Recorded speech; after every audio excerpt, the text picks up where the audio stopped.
Phil Hinton, welcome back to our coverage from CES 2010. One little bone of contention, I've seen the threads on the forums, everybody talking about Sharp's new technology. So, Tony, Fabio, please tell us about this new technology. Sure. We at Sharp were thrilled to be able to make a real engineering breakthrough with LCD pixel technology. For the longest time, our engineers have been studying how to break apart a pixel into more subcomponents than it currently has. And all of the LCD TVs today have 3 subcomponents, red, green, and blue. So the big breakthrough for us is that our engineers were able to discern how to break the pixel up into 4 subcomponents.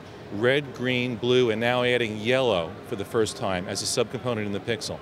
And what that does is add a range of colors that can be displayed on the TV that literally could not be reproduced before. There was a whole area of the color gamut spectrum that was not reproducible on a TV screen before and now is reproducible.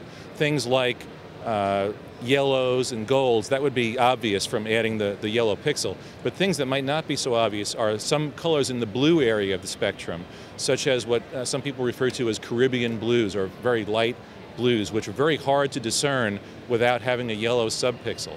So it's opened up a whole new realm of colors that are available to be displayed on the TV, and only Sharp is going to have this technology this year in 2010.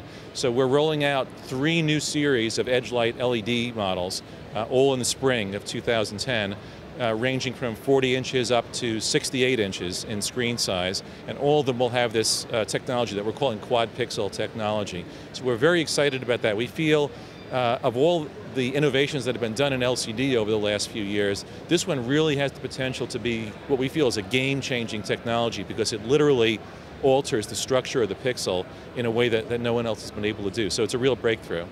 Tony, I understand where you're coming from with the technology, but there's a lot of purists out there, especially the guys that like to calibrate for the industry standards, that will say, why go to this length when all material that's produced is produced at 8-bit? Yeah, well, we really are not focusing on 8-bit versus 10-bit or any of the other bits of processing technology. Here, all we're doing is literally changing the structure of the pixel. That doesn't really have anything to do with how the bits are being processed. It really is just opening up the range of colors that can be displayed on the panel. It really is something that can be done on no matter what the processing technology is on the panel.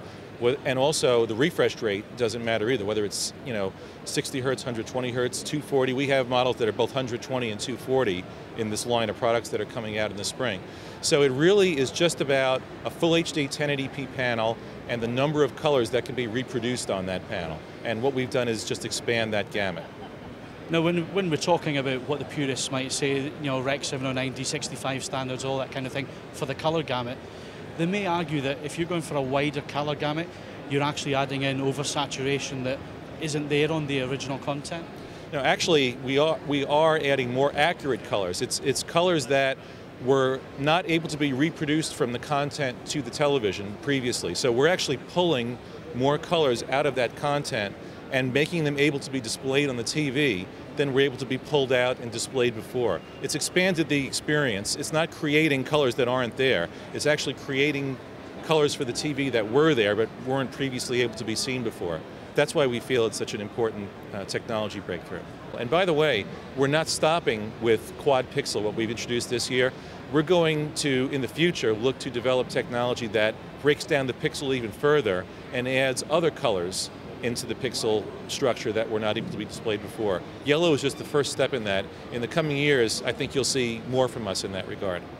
So I guess what you're saying there is we could maybe expect you to go with magenta, cyan, exactly, so on? Exactly, those type of colors. And we're studying which ones might be the right ones to offer in the next order in terms of a development process. Not clear on that yet, but that's exactly right, what you referred to. So we'll be looking at those colors as the next ones to add.